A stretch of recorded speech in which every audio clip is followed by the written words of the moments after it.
Nothing to move. Good morning and welcome to Radio Friends. This is Tuesday. It's June the 25th, and we've got two topics today. Let's start first of all with League of Women Voters, Liz Schmidt. Yes. Good to have you here with you. us. And then we're going to talk about genetic testing for cancer. And I noticed, Liz, before we came on, you were fascinated with what... I'm very interested in all that too. But let's start first of all with the League. And you have something coming up in July, about 3 weeks from now, at the library. At the library. We're going to go with the AAUW, and we got hold of a tape. Well, I don't think they're tapes. I think they're discs. Yeah, I don't they're know. tapes, no Yes, more. Anyway, it was a special on PBS, and it's called Women Who Made History. Mm-hmm. And it's amazing how... I always think it's really, we have the wash and wear clothes. We don't have to dress up. These women wore hats and gloves in the middle of the summer, going across the country on trains. And even if you watch some of the television shows that were made in painful. the 50s, yes, the ladies are dressed up with the high heels, the white gloves, yes, the necklaces, and the high neck collar dress. Yes. Yeah, it could be 90 degrees and they're dressed up that way. I know it. We are so lucky as women today. No wonder we can get everything done. So women who made history is your topic. These will be back to the women who tried very hard to get the vote for the women. Okay. And they were very disappointed when the Emancipation Proclamation came through to free the slaves, that they also did not get the vote when the black people did. But we worked at it another few generations. And you got it. 1920, we got the vote. And now women are the primary breadwinners.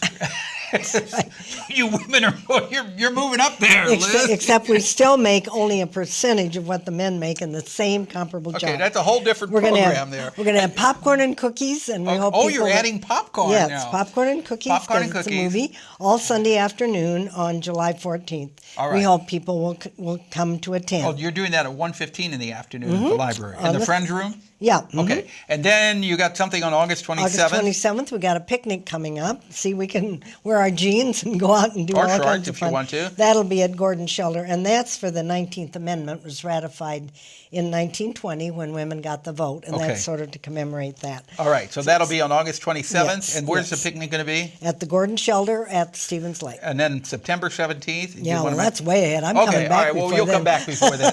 You want more information? You can contact the League of Women Voters where? At 445-0655.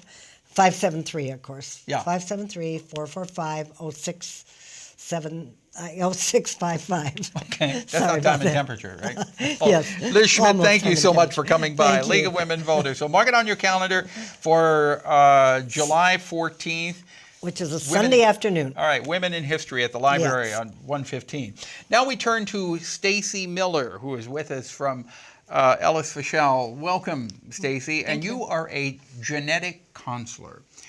And if we were talking before we came on, you set up appointments with people to talk about their family history, whether they are susceptible to any type of cancer, correct? Correct. If you feel they are, then you do genetic testing and advise folks what they need to do before any cancer is discovered. That's the ultimate goal, yes. And I mean, not everybody does genetic testing that comes to see me. We look at a combination of personal and family history to determine, is it medically necessary, and would genetic testing give us more information? For some people, there is no testing that would be necessary or applicable in their situation. Right. I asked her, as an example, I said, STACEY, my mother died of head and neck cancer. My father died of lung cancer. Should I get genetic testing? And she said, no. Now, why did you say, and I was glad to hear you say that, but why did you say no? Well, I guess the important thing to take home is that the majority of cancers are sporadic, which means they happen by chance.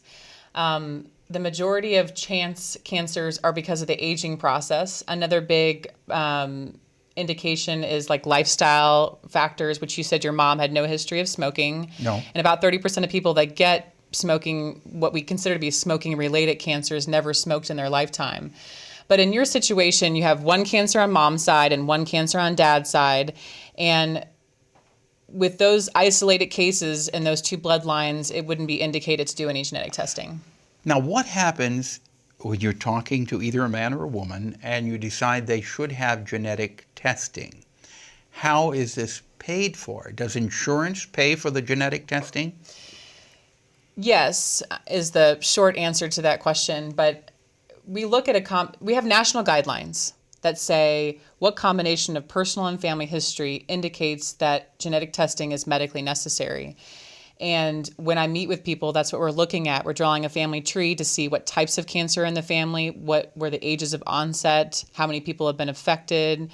And we also look at the patient's history of cancer as well to see, did they have any cancer, what types, how many, what ages. And typically, if it's considered medically necessary, insurance companies do a very good job of covering all or most of the testing.